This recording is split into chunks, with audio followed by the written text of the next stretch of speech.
Could a big move be coming this NBA offseason for the Miami Heat? NBA insider / analyst Zach Lowe believes a big offseason move could be coming for the Heat. We'll talk about what Lowe said and also who the Heat could be targeting in this said big move. But we know this for absolute certainty. A big change, a roster overhaul, if you will, needs to happen. The Heat have been the 8th seed for 3 straight years.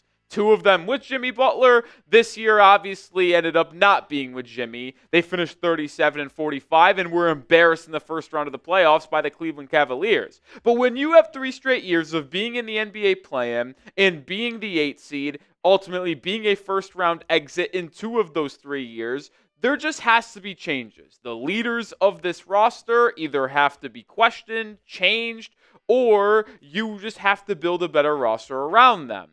And it is going to be a busy offseason, and we'll showcase these numbers a lot throughout the offseason just to make sure people are aware. But going into the free agency and the trade and the draft period right now, the Heat are an under-the-tax team. They are above the salary cap, so no max contract be given out to a free agent, but they are still 10 million away from the first apron, 22 million from the second apron, which gives them the ability to use the non-taxpayer mid-level in free agency, which is a $14.1 million contract. They can still use the biannual, which is a $5.1 million contract. They can give out vet mins, buy second-round picks, and they do have 3 trade exceptions, though those rarely get used. I wanted to show these numbers for a reason. I'll explain more here in just a second. But make sure you are subscribed, and we do have an update on our May sub battle. We are only 5 days into the month of May. Happy Cinco de Mayo, by the way. But we do lead by 25 subscribers over 76ers now. Thank you for all the new ones that have subscribed to the channel. It's going to be a long off season ahead. Hit that sub button, and let's take down the 76ers channel. Before we get into why I wanted to showcase those numbers, this is what Zach Lowe had to say and the reason why we're making this video on what it is. Lowe said that he believes the Heat will try to butt into any superstar trade conversations that come up. And I showcased those numbers earlier because, yes, we're an above the salary cap team, but we aren't a luxury tax team. What does that mean? Well, any big changes to the roster will have to come via the trade market. Because when you think about what the Heat could do in free agency, they can do a decent amount. They can hand out a relatively good contract, $14.1 million per season right now, but they can't hand out a max deal. They can't give out a $30 million contract. And if we're going to be honest, there really aren't any players worthy of that in free agency anyway. Maybe Julius Randle, but I don't really want to add him to this roster by any stretch. So, yeah, a change will have to come via trade. So here are the 5 most likely stars / superstars that could become available on the trade market. We know that there is a lot of moving parts, and big-time players come available on the trade market left and right nowadays. But Giannis, Morant, Zion Williamson, Trae Young, and Kevin Durant are 5 names that I do expect to potentially be moved this offseason. Giannis has to ask for a trade,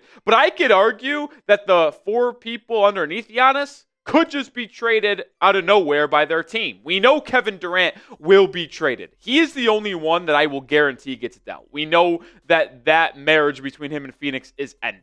But Trae Young could be moved on by the Atlanta Hawks. Zion has not panned out. The Pelicans can move off of him. And because of Morant's issues off the court, I could see the Grizzlies potentially looking to deal the former 2nd overall pick. So, if the Heat want to make a big change to the roster and improve, it's got to be via trade. It's got to be one of those 5 guys that we just mentioned. But if we're going to be honest here, folks, not even just on a pure basis of he won't get traded, but if you are a Heat fan, as fun as it would be to theorize and fantasize about the idea of adding Giannis Antetokounmpo, you have to rule him out via trade. It would be awesome. I just don't see a world where that ultimately comes to fruition. Giannis is going to cost you all 3 of your tradable first-round picks. He will cost you your top players, including Tyler Hero or Bam Adebayo. And I don't think if Giannis wants to come here in general, and I think the Heat would get outbid for Giannis no matter what by a team like Houston, Brooklyn, Oklahoma City, San Antonio, New York Knicks. Like, those 5 teams could outbid you with absolute ease. So I'd rule out Giannis. And I honestly would rule out Zion Williamson because I don't see Pat Riley swinging big on a trade and sending multiple first-round picks for someone in Zion who doesn't fit next to Ware or Bam due to spacing on the offensive end, but is also very injury-prone and rarely on the court. So out of those 5 players that I showcased a little bit earlier, the 3 players that I believe Pat Riley could target this offseason would be Ja Morant, Trae Young, and Kevin Durant.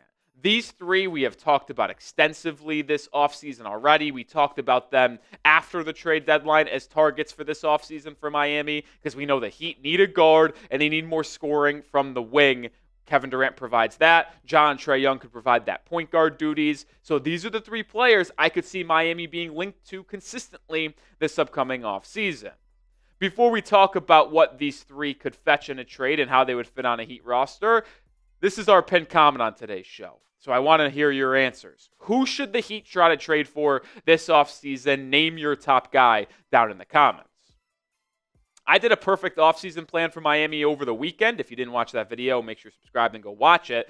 But I had in that video the Heat trading for Kevin Durant because that's my perfect offseason. So if my answer to that question that I just asked you is KD, I know he is old, 36, soon to be 37. But he is exactly what Miami needs, and I don't see his game declining due to his scoring ability and the fact that he doesn't rely on athleticism to beat you. He relies on his craftiness, his handle, his ability to just rise over the top of you with his outstretched arm jump shot. And his 26-point per game performances would just be huge next to Hero and Bam because you don't need to trade them to get KD. I think if you traded for Durant with Phoenix, who we obviously negotiated a lot with this past deadline with the Jimmy Butler saga, I think it would cost you Andrew Wiggins and Duncan Robinson. I think Wiggins has a value of a first-round pick still. Duncan's there to match salary. You give up one of your younger player assets in Nikola Jovic.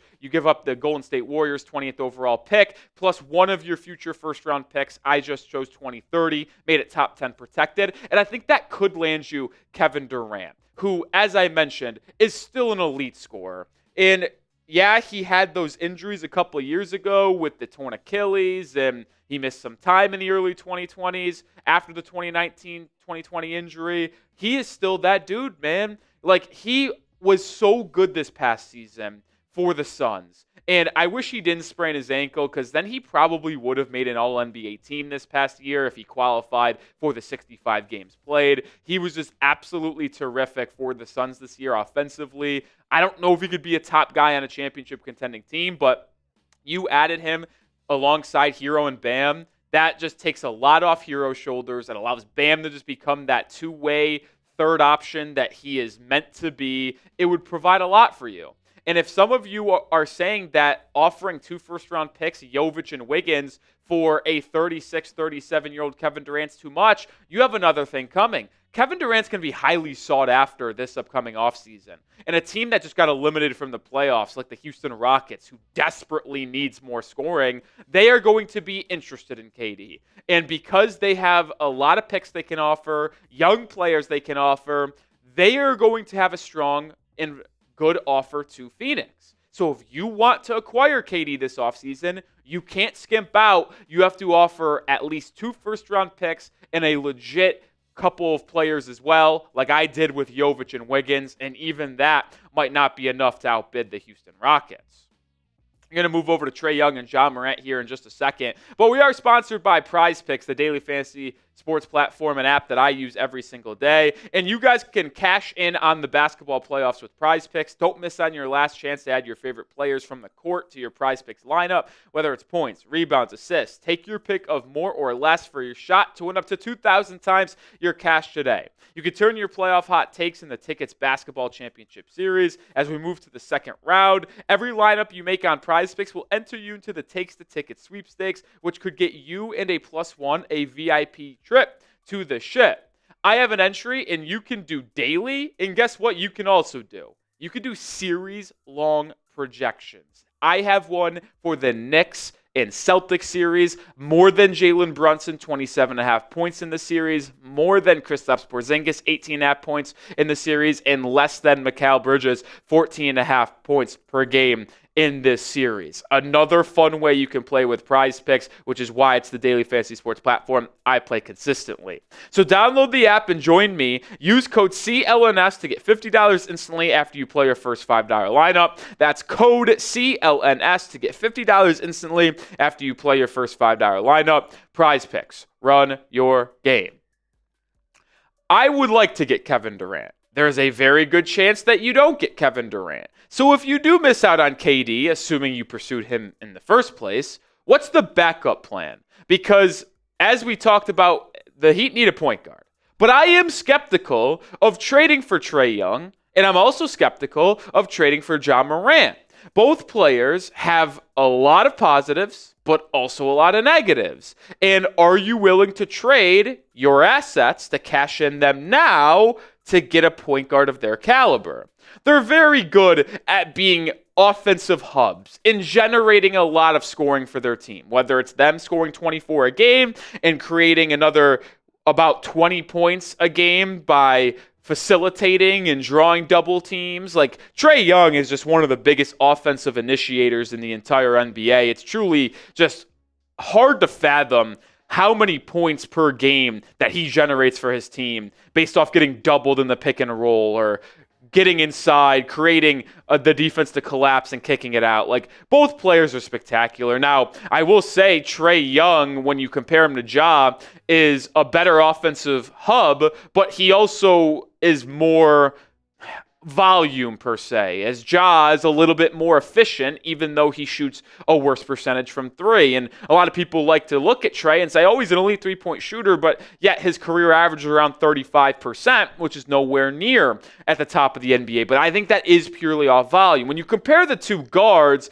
I think Ja is the better athlete. There's no doubt about that. He's the better defender than Trae Young, and he fits better next to Tyler Hero than Trae Young. But you also have to give Trae props because he is on the court way more consistently than Ja. Like, Trae averages probably about 65 games per season, somewhere in that range. Ja is around the 50 per game range. So, yeah, Trae Young has his deficiencies in terms of his defense, in terms of his efficiency in scoring the basketball, but at least he's playing on a consistent basis for his respective teams. There's positives to Ja, there's positives to Trae, there's negatives to Trae, there's negatives to Ja. But let me know. We asked you earlier what your top trade target for the Heat would be this offseason. I want to know what point guard you would prefer to trade for if it was between Trae Young and Ja Morant. Type TY for Trae, type JM for Ja Morant. Let me know your thoughts down in the comments. I would probably lean Ja Morant out of the two because when you think of the two guards that you could add to this team, Trae Young could not play next to Tyler Hero. So if you are trading for Trae Young, I think you would have to include Tyler Hero in that package. And I'm serious about that because a Trae Young, Tyler Hero backcourt, although it would be very good offensively, would be one of the biggest disasters on the defensive side of the court as you could possibly imagine.